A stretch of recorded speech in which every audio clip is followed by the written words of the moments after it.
How's it going, everyone? How you doing? Welcome back to the channel. My name is Josh KD, only here, and today, ladies and gentlemen, we have our play-in match weekly roundup coming up here. We got two matches to go over, and then we're going to talk about the playoff matches that are now set. We have the quarterfinals set for the EBL, thanks to these two matches that just went down. But before we get into all that, you guys should definitely subscribe to the Elite Battle League channel so you not miss any of the good stuff we got going on here. Be sure to subscribe to all the coaches in the description down below so you not miss a single match that we have going up. Check out the EBL Twitter, and matches do go up every single Saturday, hence why you need to subscribe to the coaches. I didn't say it, man. Sub to the EBL channel because I know you want to see more of me. Damn it. But yeah, check all that good stuff out and subscribe, follow, it's necessary. It's all greatly appreciated. Now, the playing matches were honestly fairly straightforward. Again, for those of you who might not understand, we have our standings for the EBL, and the 4th place and 5th place take each other on to secure the 4th seed. The top 3 are automatically pushed into playoffs. The 4 and the 5 play for the last spot on both conferences to see who gets in. And these two were not. It was pretty straightforward, honestly. Both of these matches were not really close. I think definitely the first one we're going to go over here definitely could have been closer. I think there were ways that Jakey could have made it closer. Spoiler alert.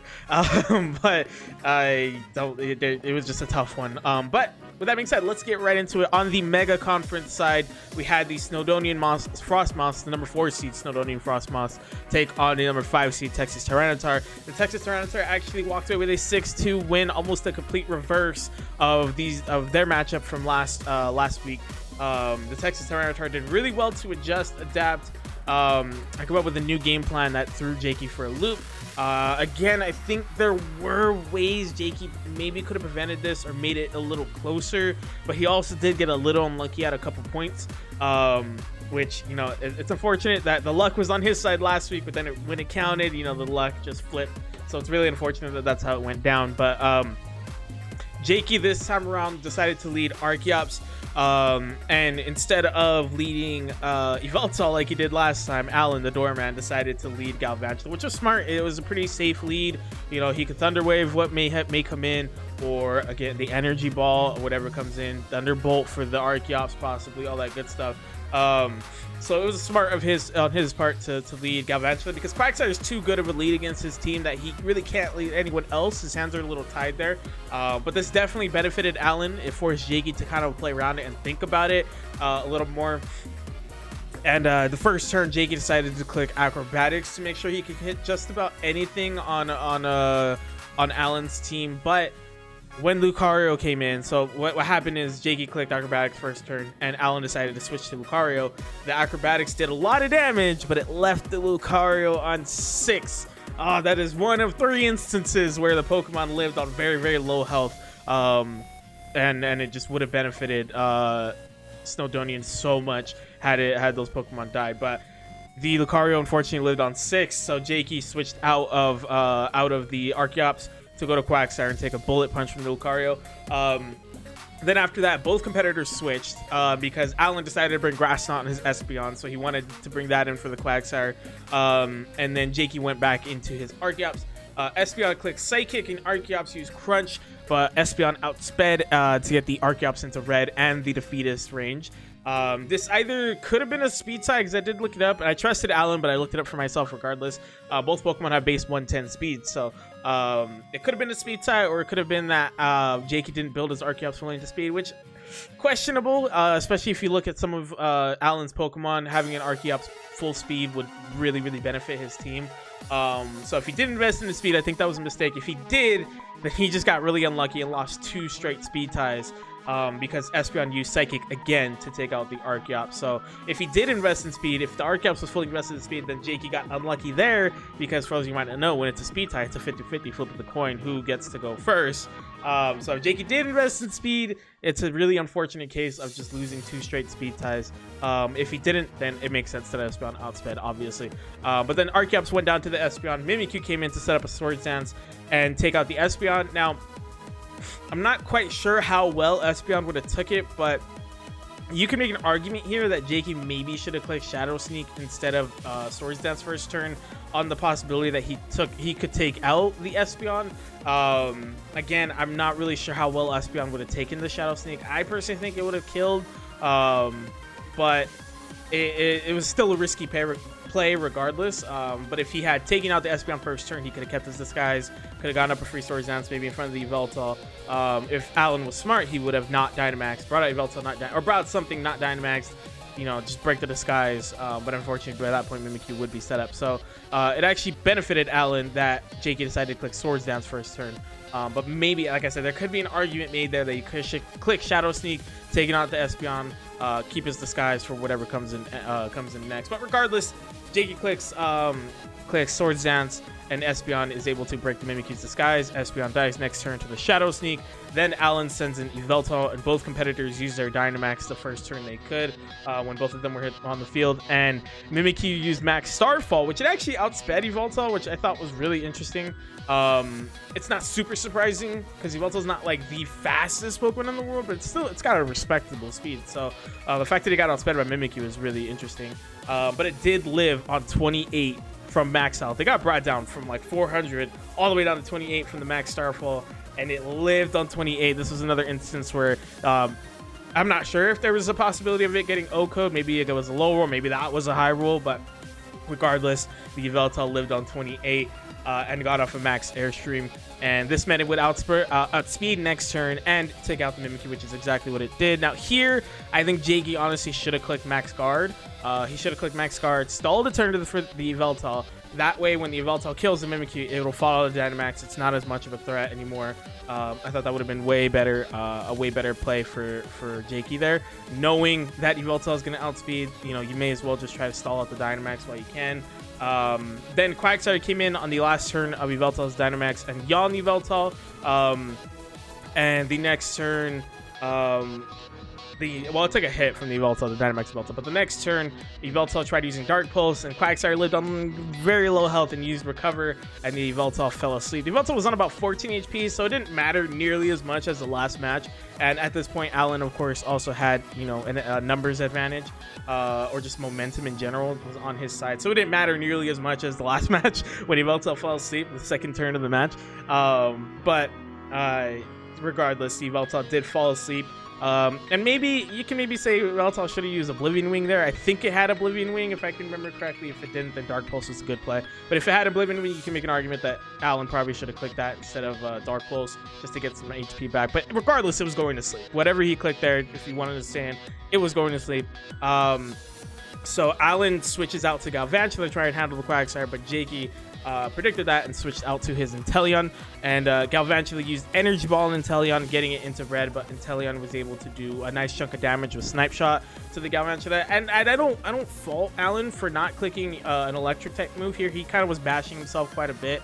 I don't fault him though. I don't fault the logic, because you don't want to risk Quagsire possibly coming in and, you know, trying to over predict. Like if Jakey tried to over predict the electric type move, you don't want to risk it.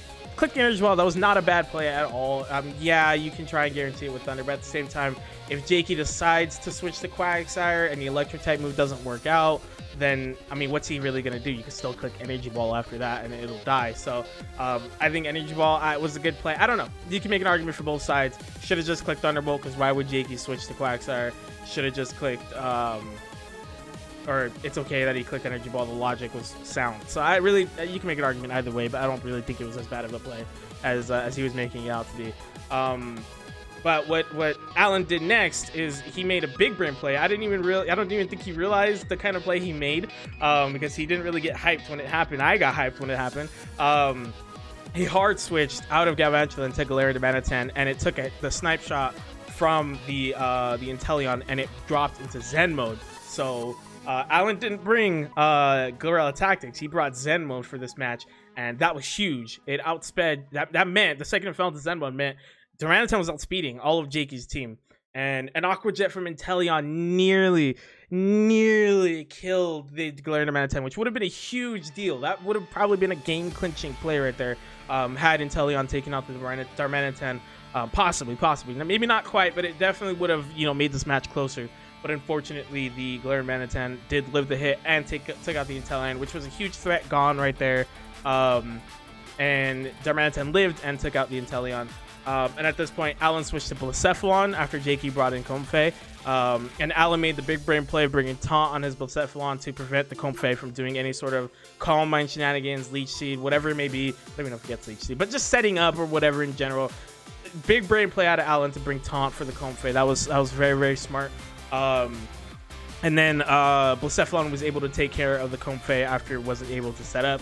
And Quagsire eventually came in for the Blacephalon on the side of Snowdonian. And but at this point, all Alan had to do was hard switch to Galvantula, and that was it.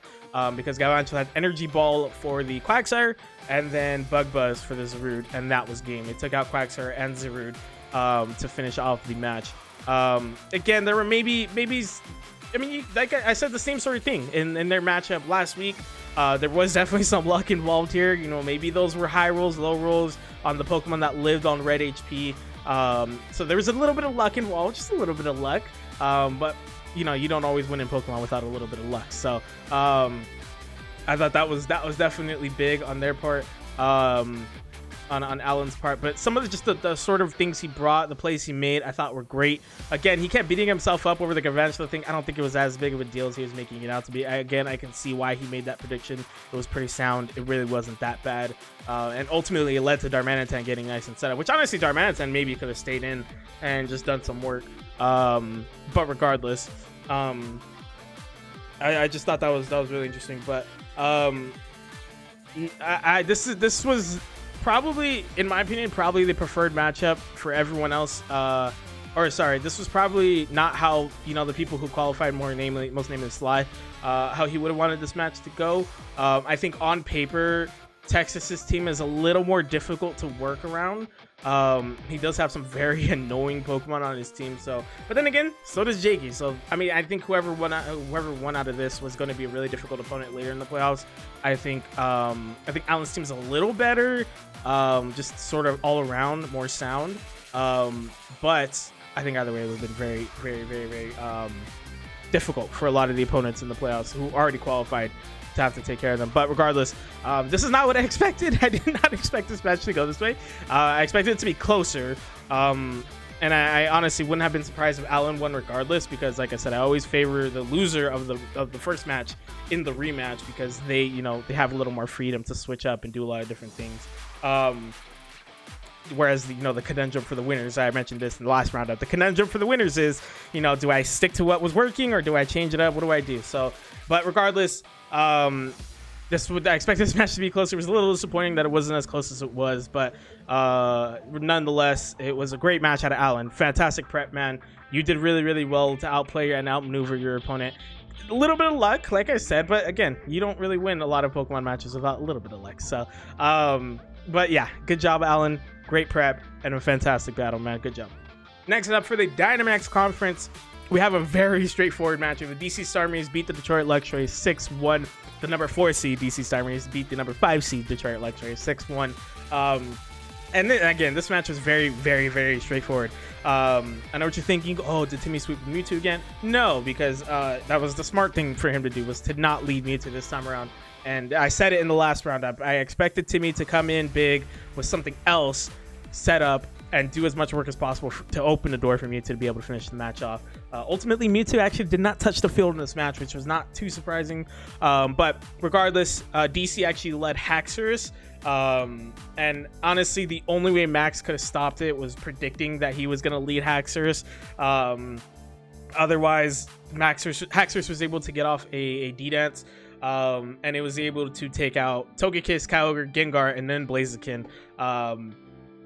Max did lead Blaziken, which I thought it was interesting that he chose not to do the baton pass or anything. I probably should have written it down, but I cannot remember whether he had that strat on him or not, the detect baton pass.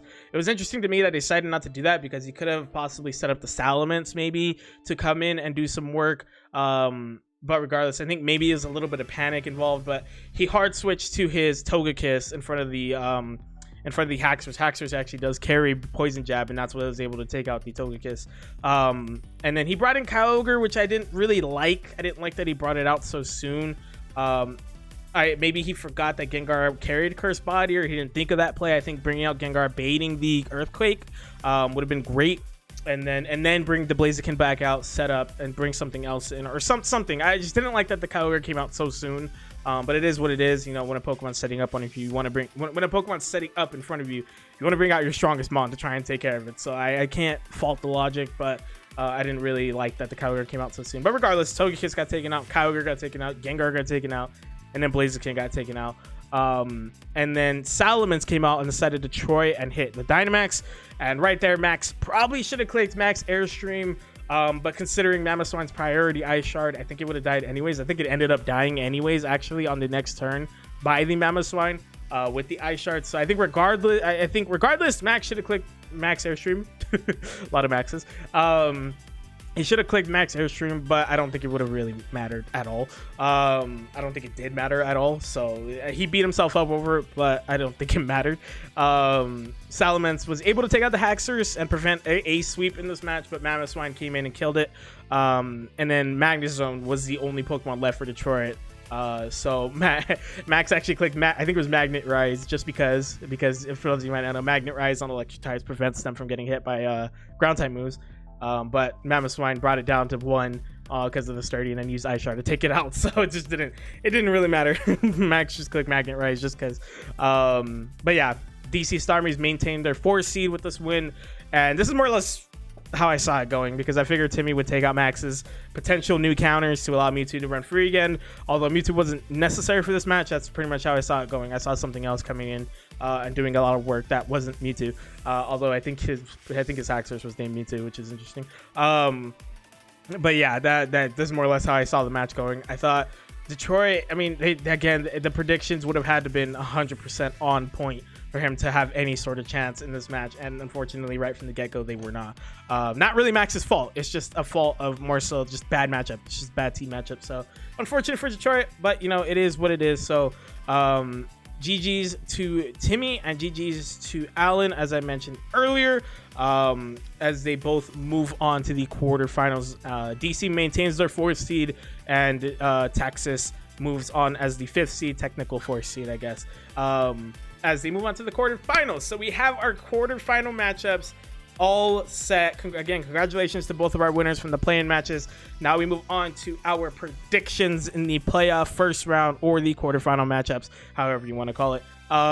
For the Mega Conference, first up, we have the number 1 seed San Antonio Espers taking on the number 5 seed Texas Tyranitar in a matchup I'm actually expecting to be nice. I'm expecting this to be a pretty dark good matchup here. I think these two are going to go lights out. Alan definitely can step up when it needs to, when he needs to. And this at this point last season, he beat Yeltnib, one of the best battlers EBL seen. So I think when the time comes, Texas definitely steps up. So this is going to be really interesting to see how he performs against the number 1 seed here. I think Texas have a very balanced team. I definitely think they have ways to counter a lot of San Antonio's bigger hitters. I love Texas's team. I'm gonna be honest. I really like Texas's team. There are definitely some holes in it. There are definitely some weaknesses in there, but I do really like his team. And I'm gonna back the upset here. I think Texas might ride that momentum and go into this match and really bring it to San Antonio. I expect this one to be a lot closer than Texas's last match. I do expect this one to be really close. Maybe not a 6-5, maybe like 6-4, one way or the other. I wouldn't be surprised if San Antonio wins, but I'm gonna back the Cinderella story, much like we saw last season. And I think Texas are going to walk away with a win in that one, a very, very, very close and well-earned win. So I'm gonna back Texas in that matchup. Next up in the Mega Conference, we have the number 2 seed New York Metangs taking on the number 3 seed TJ Dropouts. We're gonna back the New York Metangs in this one. I like the way Smoosh has been battling for the most part in his last 3 or so weeks, but I just don't trust that he'll come up with the right strategies to be able to take out New York. I don't know if that one's even going to be close. I mean, TJ has enough balance, I think, on the team to keep it close. But the sort of strategies within, I don't think Smoosh is I don't know. Actually, he hasn't really been tested on the tactical front really this season. He hasn't been really been tested on the tactical front. So I'm curious to see how he'll perform in this battle, because this might be the most tactical one he's had yet. But I'm going to back New York. I think New York's going to be too strong for TJ, and they're going to continue on to the semifinals. Next up in the Dynamax Conference, we have the #1 seed LA Inferno taking on the #4 seed DC Starmies. This is gonna be a banger. This is gonna be a banger. This matchup's gonna be a banger. I think the way the two teams stack up is really interesting. It is really interesting when you look at both teams and how they look and how they are composed, like the team composition. I think both of these teams are very interestingly matched up. The Mewtwo Marshadow, the MMM, the Marshadow, Mewtwo, and Mamoswine are a very scary trio, and they've come to almost every single one of DC's matches, the Triple M. So that's definitely gonna make this match really tough, really difficult. I'm gonna back myself though. I mean, I've earned that #1 seed for a reason. I think this one's gonna come down to more so strategy and maybe raw power. And I think personally my team has more raw power than DC's does. I know they got Mewtwo, I know they got Marshadow and all that stuff, but I think my team has a little bit more raw power. And that might ultimately be what it comes down to: the right sort of plays, the right sort of tactics, and just straight up outmaneuvering, more so out muscling your opponent. And I think my team's more capable of doing that than DC. So I'm gonna back myself in that one. Next up, we have the #2 seed Montebello Morpico versus the #3 seed S6 Espions. Obviously, the Montebello Morpico are one of 3 teams to have a perfect regular season. However, Pidge does this every single season. He goes 1-2 to start, and it just goes on a 4 or 5 game winning streak, whatever it is, to get to the final. He does this every season. He's done it he's done it the 2 seasons he's been in. And I think this season's not going to be different, at least starting in the quarterfinals. I do like the way Carlos has played. I think he's made too many mistakes this season, though. And Pidge is experienced. Pidge is experienced within this league. He understands his Pokemon. He always gets his best. When he gets his best grip on his team is in the playoffs. That's when he figures his team out 100%. That's when he's at his scariest, because he fully understands his team by that point, or at least on paper it looks like it, right? Just watching the matches, it seems like he has a full sort of grasp on his team. And that's when he's at his scariest. So in this match, I'm gonna back experience here. I think Pidge is gonna be tactically sound. He's gonna have the right prep, and he's not gonna slip up all too much. Whereas Carlos, I could see him making a couple mistakes in this one. Maybe Pidge does something to kind of throw him off, and so he makes a couple mistakes, and Pidge will capitalize on them. So I think experience is going to reign supreme here. Again, I think Carlos made too many mistakes in the regular season, and Pidge is probably, I mean, no disrespect to anyone else Carlos has faced so far, but I think Pidge is the best coach Carlos is taking on so far. So I think Pidge is definitely up there. So this is Carlos's biggest test of the season. So if Carlos can win this, and I am terrified, if I manage to get past Timmy, then I'm gonna be terrified. So hopefully Carlos shows some signs of life in this match, and it's not a blowout or anything like that. But I expect Essex to be able to outmaneuver Carlos, Mr. Toast. I expect Essex to outmaneuver Montebello and come away with a win in that one, and make it to their 3rd straight semifinal appearance, which is freaking nuts. You want to talk about consistency within this league? Pidge is definitely up there. But yeah, if I did not choose you in my predictions here, be sure to prove me wrong. Get out there and put on a good show for our viewers. I want to see some fantastic matches this week. And yeah, let me know down below your guys' predictions. What did you think about the play-in matches? Let me know your predictions for the quarterfinals. And yeah, check out all the socials in the description. Check out all the coaches in the description. Go subscribe to all of them so you not miss a single match in the EBL. I know a lot of the coaches, or more or less like half of the coaches, have been eliminated. That's not right, but some of the coaches have been eliminated. But regardless, you should still definitely check them out. Go subscribe to them.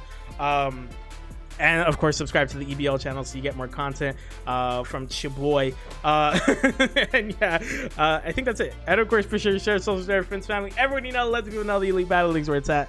See you guys in the next one. Bye.